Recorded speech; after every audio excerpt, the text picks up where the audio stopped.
بسم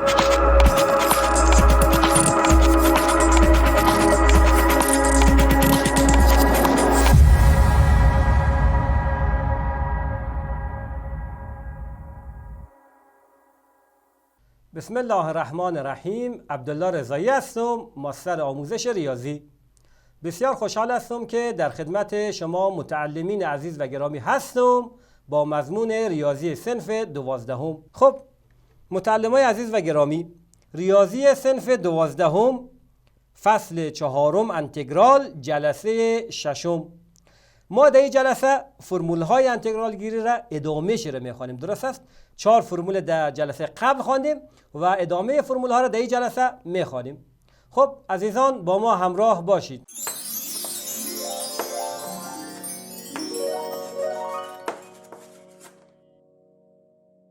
خب فرمول های انتگرال گیری. فرمول 5، دقت کن، انتگرال ساین ایکس دی ایکس چی میشه؟ میشه منفی کوساین ایکس جمع سی. او جمع سی که برات گفتم چی هست دیگه، نه او عدد ثابت بود که گفتیم که جواب انتگرال نامعین چی میشد؟ گفتیم به نهایت لا یتناهی تابع اولیه که فقط در یک عدد سی، یک عدد ثابت با هم فرق میکنه. درست است؟ او سی هم عدد ثابت است.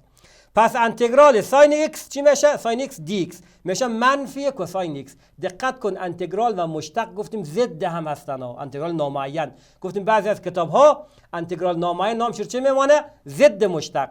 دقت کن مشتق ساین چی میشد؟ کوساین میشد. انتگرال ساین چی میشه؟ منفی کوساین. دقت در انتگرال منفی میشه. خب مثال انتگرال ساین پای بر 2 دی ایکس مساوی است. دقت کن متعلمای عزیز، این نوشته نکنیم منفی کوساین پای بر 2. غلط است. چرا؟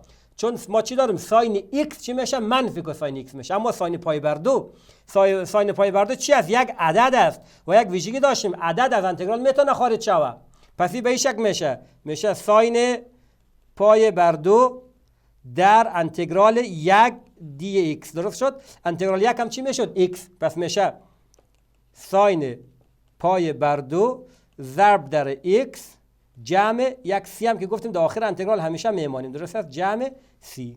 پس جواب از این انتگرال چی میشه؟ ساین پای بر 2 در x جمع سی. صحیح شد؟ اگر ساین x باشد چی میشه؟ منفی کوساین x. ولی اگر ساین پای بر 2 باشد، پای بر 2 یک عدد است دیگه، نه او عدد از انتگرال میتونه خارج شود. فرمول 6 انتگرال کوساین x چی میشه؟ ساین x جمع سی. پس چی است؟ دقت کن متعلمای عزیز، مشتق ساین چی میشد؟ مشتق ساین میشد کوساین و انتگرال کوساین چی میشد؟ میشه ساین. دقیقاً ساین و مشتق و انتگرال چی هستن؟ معکوس هم هستن. مشتق ساین میشه کوساین. دقت کن متعلمای عزیز در اینجا من برات نشان بدم. از اگر مشتق بگیری کوساین میشه، از اگر انتگرال بگیری ساین میشه. دقیقاً اینجا هم به اون شکل است. از کوساین خود کوساین مشتقش چی میشد؟ میشد منفی ساین. یک منفی هم در اینجا داره میشه مثبت ساین. ولی از ساین انتگرال بگیری میشه منفی کوساین. پس دقت کن اگر شما مشتقا رو یاد داشته باشید، برعکس مشتقا چی میشه؟ فرمولای انتگرال میشه. فهمید چه رقم شد دیگه، نه؟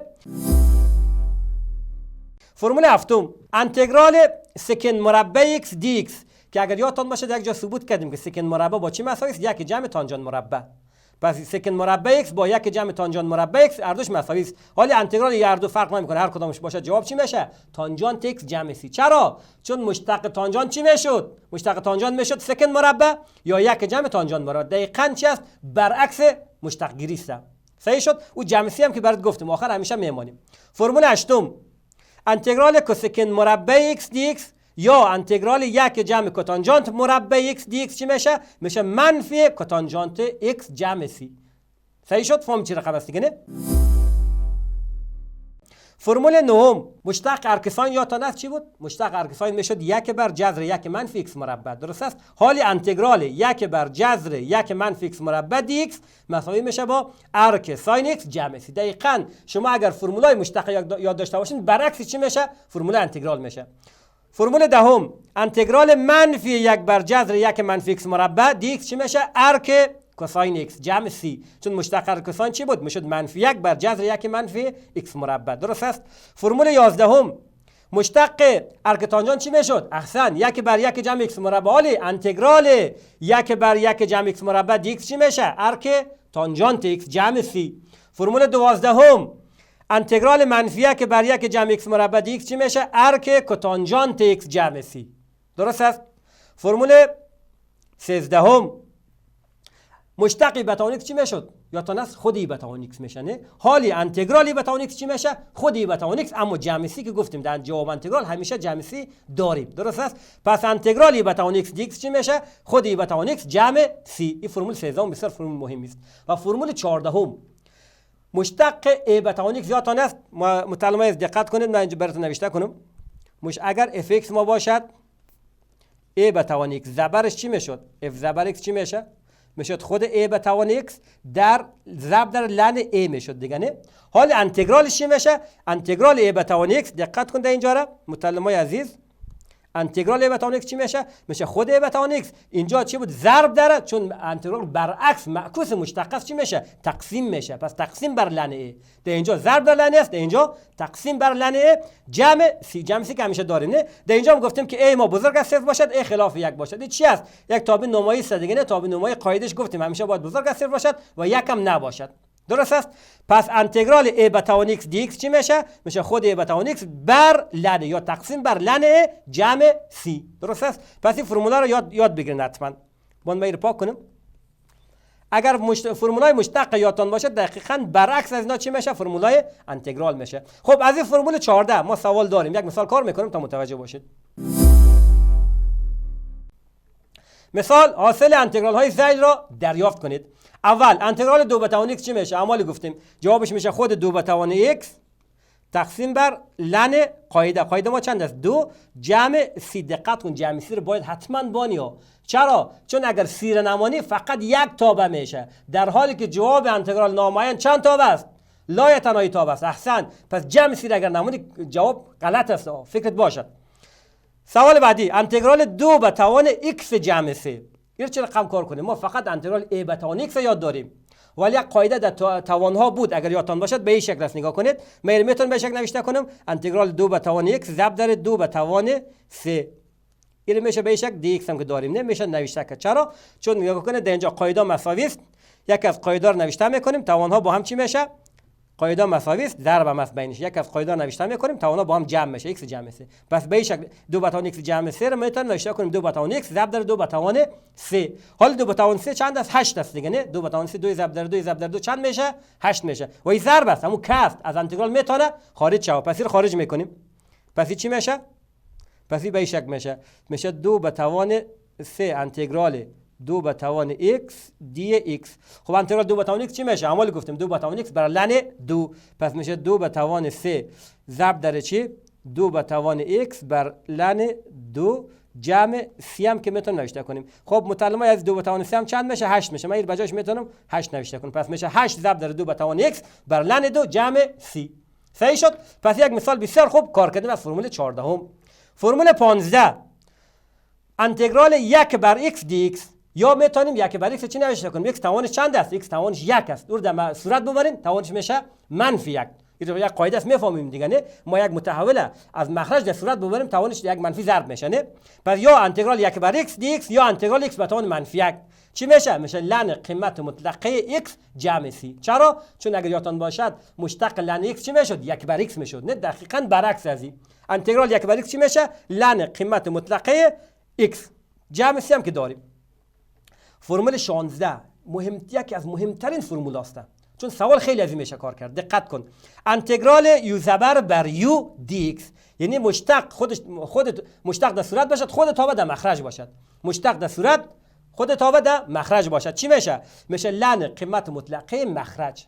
دقیقاً چرا؟ چون اگر یادتان باشد مشتق لن یو چی میشد؟ میشد یو زبر بر یو، خودش در مخرج زبرش در صورت. حالا دقیقاً برعکس، ما اگر یک کسر داشته باشیم که مخرج مشتق مخرج در صورت باشد از اون انتگرال بگیریم چی میشه؟ لن قیمت مطلقه مخرج جمع سی.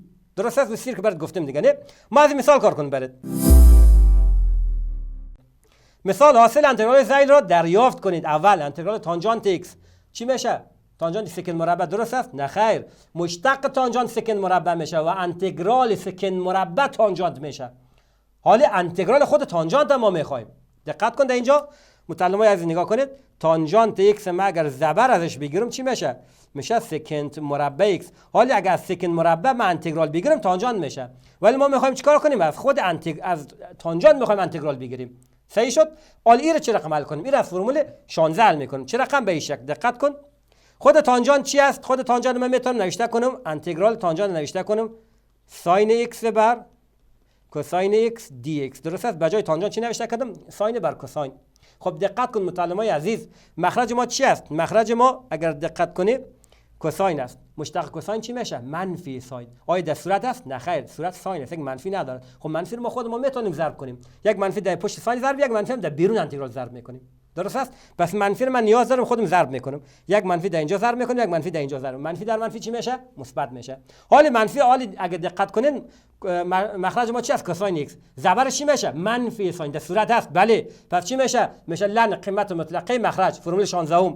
پس جواب از این انتگرال چی میشه؟ من به این شکل نوشته میکنم. این منفی که در بیرون هست خودش منفی لن قیمت مطلقه کوساین ایکس جمع سی که گفتیم همیشه باید نوشته کنیم. پس انتگرال تانجانت ایکس چی میشه؟ منفی لن قیمت مطلقه کوساین ایکس جمع سی. یک مثال دیگه، انتگرال 2x منفی 4 بر x مربع منفی 4x dx چی میشه؟ خیلی آسان میشه گفت جواب وزیر دیگه. چرا؟ چون اگر دقت کنی مخرج چی است؟ x مربع منفی 4 ضرب از چی میشه؟ ضرب چی میشه؟ احسن 2x منفی 4 در صورت است؟ بله. مخرج اگر نگاه کنید مشتق مخرج در خود صورت دقیقاً وجود داره. پس چی است؟ جواب از این میشه خیلی آسان لن قیمت مطلقه مخرج x مربع منفی 4x جمع سی هم که همیشه گفتیم باید نوشته کنی. صحیح شد؟ پس دیدین فرمول 16 یک فرمول بسیار مهم است و خیلی هم سوال میشه کار کرد. خب متعلمای عزیز و گرامی، سوالات کانکور.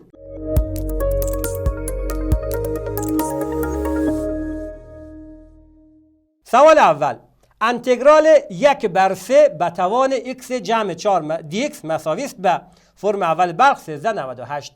دقیقاً کدام فرمول است؟ فرمول a به توان x دیگه نه. اینو بهتون به شکل نوشته کنیم. اینجا به شکل نوشته کنیم. بگیم 1 بر 3 به توان x جمع 4 dx. اینو میتونیم به شکل نوشته کنیم. دقت کن متعلمای عزیز، میتونیم نوشته کنیم 1 بر 3 به توان x در 1 بر 3 به توان 4. درست است که بینش ضرب است، قاعده مساوی است، یک از قاعده نوشته که توان‌ها با هم جمع میشه. ما دقیقاً برعکس رفتیم دیگه نه. dx هم نوشته کنیم. حالا 1 بر 3 به توان 4 از انتگرال میتونیم خارج بسازیم چون یک عدد ثابت است دیگه. درست است؟ همون کسر. پس چی میشه؟ میشه 1 بر 3 به توان 4 1 بر 3 به توان 4 در انتگرال 1 بر 3 به توان x dx. درست است؟ حالا انتگرال a به توان x چی میشد؟ میشد خود a به توان x تقسیم بر لن فرمول 14 هم بود اگر یادتان باشد. پس این چی میشه؟ این میشه 1 بر 3 به توان 4 در انتگرال 1 بر 3 به توان x چی میشد؟ میشد خود 1 بر 3 به توان x 1 بر 3 به توان x تقسیم بر لن a چند است؟ 1 بر 3 است. خب این چه رقم بهتون نوشته کنیم؟ نگاه کنید صورت ما چی است؟ صورت ما هست قاعده مساوی است. یک از قاعده رو نوشتم که توان‌ها با هم جمع میشه. پس میشه 1 بر 3 به توان x جمع 4 تقسیم بر لن 1 بر 3. یک تا چی داریم؟ یک تا قاعده داریم در لن ها در لگاریتم ها. ما اگر لن در صورت انتقال بدیم او 1 بر 3 معکوس میشه. درست است؟ اون میتونیم چی نوشته کنیم؟ این میتونیم به دقت کنیم متعلمای عزیز، لن 1 بر 3 که در مخرج از در صورت میاریم و 1 بر 3 معکوس میشه 3 بر 1 که همون 3 است. پس میشه لن 3 ضرب در، پس به شکل میتونیم نوشته کنیم. پس این میشه لن 3 ضرب در 1 بر 3 به توان چند؟ به توان x جمع 4 1 بر 3 به توان x جمع 4 جمع سی هم که همیشه گفتیم جواب انتگرال همیشه باید جمع سی داشته باشد. درست است؟ کدام گزینه میشه؟ اگر دقت کنید گزینه دوم میشه نه؟ 1 بر 3 به توان x جمع 4 ضرب در لن 3 جمع 3 که گزینه دوم جواب ماست. درست است؟ بریم سوال دوم. انتگرال x مربع جمع کوساین x بر x مکعب بر 3 جمع ساین x dx مساوی است به فرم دوم بلخ 1398. کدام فرمول است؟ فرمول 16 هم. چرا؟ چون اگر دقت کنیم متعلمای از دقت کن مخرج ما چی است؟ x مکعب بر 3 جمع ساین x. ضرب از حساب کو چی میشه؟ ضرب از نگاه کنید x مکعب بر 3 جمع ساین x. ما اگر ضرب بگیریم چی میشه؟ x مکعب چی میشه؟ 3 میاد از بس توان یک تا کم میشه نه؟ پس میشه 3 بر 3 x به توان 2 جمع مشتق ساین هم چی میشه؟ کوساین x. اگر ما اختصار بسازیم چی میشه؟ 3 با 3 خلاص میشه x مربع جمع کوساین x. میبینیم که دقیقاً همون چی است؟ همون صورت است. پس وقتی که مشتق مخرج در صورت باشد گفتیم چی میشه؟ لن قیمت مطلق مخرج. پس انتگرال حاصل چی میشه؟ لن قیمت مطلق مخرج. پس جواب ما چی میشه؟ پس در اینجا نگاه کنید انتگرال x مربع جمع کوساین ایکس بر ایکس مکعب بر 3 جمع ساین ایکس دی ایکس. جواب گفتیم چی میشه؟ میشه لن قیمت مطلق مخرج ما چی است؟ ایکس مکعب، درست است؟ ایکس مکعب بر 3 جمع ساین ایکس، درست است؟ جمع سی. قبول است؟ خب حالا کدام جواب است؟ می‌بینیم هیچ کدام جواب به این شکل نیست، اما ما میتونیم اختصار کنیم. بین نگاه کنید داخل قیمت مطلقه اگه من مخرج مشترک بگیرم چی میشه؟ به این شکل میشه. نگاه کنید پس این مساوی میشه با لن قیمت مطلق مخرج مشترک چی رو میگیرم؟ 3 رو میگیرم. پس میشه این مخرج 1 متر دیگه. ساین اگه مخرج 1 متر به این شکل میشه نه. خب حالا چی میشه؟ حالا میشه ایکس مکعب جمع 3 در ساین میشه مثبت 3 تا ساین ایکس، درست است؟ جمع سی هم که داریم. قبول است؟ خب مطالعه عزیز لن چی است؟ لن یک لگاریتم است دیگه نه. ما یک قاعده داشتیم ایکس لن ایکس تقسیم بر وای چی میشد؟ میشد لن ایکس منفی لن وای. به دو تا لن میتونیم تبدیل کنیم. پس این میشه لن چی است؟ لن قیمت مطلقه ایکس مکعب جمع 3 تا ساین ایکس، درست است؟ منفی در پایین نوشتم ادامهش جای نیست. منفی لن قیمت مطلقه سی جمع سی هم که داریم، درست است؟ خب لن عدد سه چند میشه؟ لن عدد سه قیمت مطلقه سی، درست است؟ لن سه یک عدد است دیگه، او هم با سی جمع میکنیم یک عدد میشه، درست است؟ پس این من میتونم چی رقم نوشته کنم؟ اینا رو کلش پاک کنم، یک تا چی جمع سی نوشته کنم. جمع سی کدام گزینه میشه؟ گزینه اگر دقت کنید گزینه چهارم جواب ماست. لن ایکس مکعب جمع 3 تا ساین ایکس جمع سی. چرا؟ چون لن سی یک عدد است. کدو سی جمع کردیم شد یک عدد. اون نامش ما سی. یک سی دیگه ماندیم. صحیح شد؟ پس گزینه چهارم جواب ماست.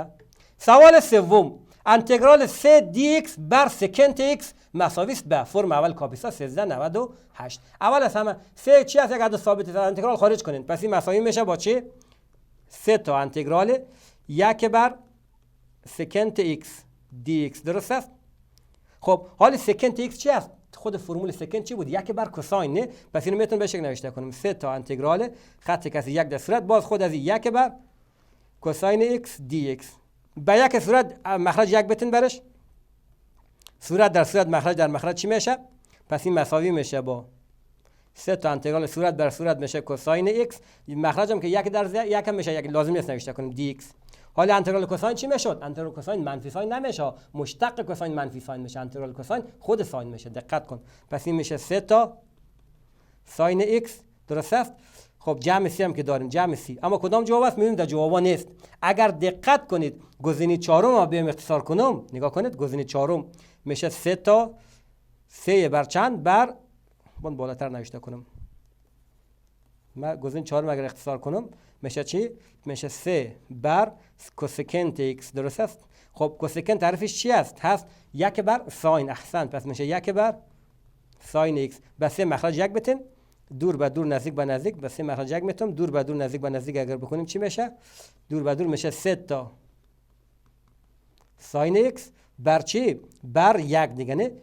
پس مساوی است با 3 تا ساین ایکس جمع سی هم که داریم. دقیقاً میبینیم همین گزینه است. پس گزینه چهارم چی است؟ جواب ماست. صحیح شد؟ پس این سوال سوم. سوال چهارم انتگرال 1 بر 9 به توان ایکس جمع 1 به توان منفی 1 مساوی است به فرم خود 1398. دقت کن توان منفی 1 یعنی چی؟ یعنی معکوس، یعنی جای صورت مخرج تبدیل کو، درست است؟ پس این من میتونم به شکل نوشته کنم انتگرال میتونم نوشته کنم که چی؟ بیارم مخرج در صورت بیارم صورت در مخرج ببرم توان منفی 1 خلاص میشه، توانش مثبت میشه دیگه نه. پس میشه 9 به توان ایکس جمع 1 دی ایکس. خب انتگرال در مثبت منفی چی میشه؟ جدا میشه. پس این میشه انتگرال 9 به توان ایکس دی ایکس جمع انتگرال 1 دی ایکس. خب انتگرال 9 به توان ایکس کدام است؟ فرمول 14 ای به توان ایکس چی میشد؟ میشد خود ای به توان ایکس بر لن ای. پس این میشه چی؟ 9 به توان ایکس خودش بر لن 9 جمع انتگرال 1 چی میشد؟ ایکس جمع سی هم که داریم نه. پس این میشه چی؟ میتونیم نوشته کنیم 1 بر لن 9 در 9 به توان ایکس جمع x جمع سی، درست است؟ جمع x جمع سی. کدام گزینه است؟ اگر نگاه کنید دقیقاً گزینه اول میشه، درست است؟ جواب صحیح ما 1 بر لن 9 در 9 به توان x جمع x جمع سی. گزینه اول جواب ماست. خب سوال پنجم. دقت کن سوال بسیار خوب است. انتگرال 1 بر 2 به توان x ضرب در 4 به توان x دی x مساوی است به فرم سوم کابل 1398. دقت کن قاعده چی است؟ قاعده مثلا نیست، توان ها مساوی است دیگه، نه توان هر دوش ایکس است. یک از توان ها نوشته میکنیم، قاعده در هم چی میشد؟ ضرب میشد. یادتون هست در مکتبی رو خواندین در صنف 8 بود دیگه، نه؟ پس این چی میشه؟ پس این میتونیم به شکل نوشته کنیم انتگرال یک از ایکس ها نوشته کنیم در توان و قاعده در هم ضرب میکنیم، 1/2 ضرب در 4 دی ایکس به شکل میتونیم نوشته کنیم. خب 4 رو باید اختصار کنید، پس میشه 2 به توان ایکس دی ایکس به شکل اختصار میشه. درست است؟ حالا انتگرال 2 به توان ایکس چی است؟ ای به توان ایکس است دیگه. جواب چی میشه؟ جواب میشه خود 2 به توان ایکس بر لن 2. کدام گزینه است؟ جمع سی هم دقت کنید آخر باید نوشته کنیم. 2 به توان ایکس بر لن 2 جمع سی گزینه چهارم جواب ماست. صحیح شد؟ خب سوال ششم، انتگرال 8 x جمع 2 به توان 2 بر 2x جمع 4 به توان 3 dx مساوی است به فرم دوم قندهار 1398. این چه رقم حل میکنیم؟ دقت کن در مخرج من این به این شکل نگاه کنید، صورت خودش نوشته میکنم 8 x جمع 2 به توان 2 خودش dx هم که داریم در مخرج به این شکل. من از یک دو فاکتور میگیرم و به خارج میکنم و به این شکل نگاه کنید، میتونم از یک دو فاکتور بگیرم. یک توان 3 کاست دیگه، نه یک دوش فاکتور بگیریم، از اولی x میمونه، از دومی چند میمونه؟ از دومی هم 2 میمونه. حالا نگاه کنید متعلمای عزیز و گرامی، به این شکل است. یک قوس دیگه ما باید بری جور کنیم. حالا صحیح شد. این توان مکعب که میبینید در اینجا متعلمای توان مکعب از این 2 هم هست دیگه، نه؟ حالا 2 رو خارج کنیم 2 به توان 3 خارج میشه. 2 به توان 3 چند میشه؟ 8 میشه. پس این من میتونم به این شکل نوشته کنم که چی مساوی است با انتگرال در صورت 8 x جمع 2 به توان 2 در مخرجم میشه 2 به توان 3 خارج میشه، در چی میشه؟ در x جمع 2 به توان 3 میشه. 2 به توان 3 چند است؟ 8 است. حالا 8 با 8 صورت اختصار کنین، پس 8 من کدیده 8 اختصار میکنم، توان 2 از اینم با توان 3 از اختصار میکنم، چی میمونه؟ فقط میمونه، پس مساوی میشه با انتگرال در صورت میمونه 1 حتی 1 دی ایکس هم داریم در آخر، در مخرج میمونه x جمع 2 دی ایکس هم که داریم. درست است؟ خب حال مخرج ما چی است؟ x جمع 2 مشتق چند میشه؟ مشتق x 1 است، مشتق 2 0 است دیگه، نه؟ مشتق x جمع 2 میشه 1 در صورت است، بله در صورت 1 است. پس چی میشه؟ فرمول 16 لن قیمت مطلقه مخرج. پس جواب میشه لن قیمت مطلقه x جمع 2 جمع سی که گفتیم جواب انتگرال همیشه جمع سی دارد. کدام گزینه است؟ اگر دقت کنید گزینه چهارم جواب ماست، لن قیمت مطلقه x جمع 2 جمع سی. یا سوال ششم. سوال هفتم، انتگرال ساین 2x dx بر ساین مربع x dx مساوی است به فرم اول کابل 1397. دقت کن باز رو من به شکل حل میکنم. پس میگم انتگرال، دقت کنید ساین 2x ما چی رقم نوشته میکنم؟ ساین 2x ما انکشاف میده، مطابقت ساین 2x آتان است. انکشاف چی میشد؟ میشد 2 ساین x کوساین x، پس میشه 2 ساین x کوساین x بر چی؟ بر ساین مربع x dx هم که داریم. درست است؟ حال یک ساین با یک توان 2 اختصار میکنم، من یک ساین x با یک توان 2 اختصار میکنم. درست است؟ پس چی میمونه؟ پس میمونه 2 را میتونیم از انتگرال خارج کنیم. درست است؟ پس این مساوی میشه با 2 تا انتگرال میشه کوساین x. درست است؟ که کوساین x بر چی؟ بر ساین x dx میمونه دیگه. درست است؟ خب حالا اگه دقت کنید فرمول 16 مخرج ما چی است؟ ساین x، زبرش چی میشه؟ کوساین در صورت است، بله. پس چی میشه؟ لن قیمت مطلقه مخرج. پس جواب میشه 2 تا لن قیمت مطلقه مخرج ما چی است؟ ساین x جمع سی هم که آخر داریم همیشه. خب کدام گزینه است؟ 2 تا لن قیمت مطلقه ساین x جمع سی گزینه اول جواب صحیح ماست. درست است؟ خب متعلمای عزیز و گرامی، پایان جلسه ششم. مانده نباشین، بخیر باشین، خداحافظ.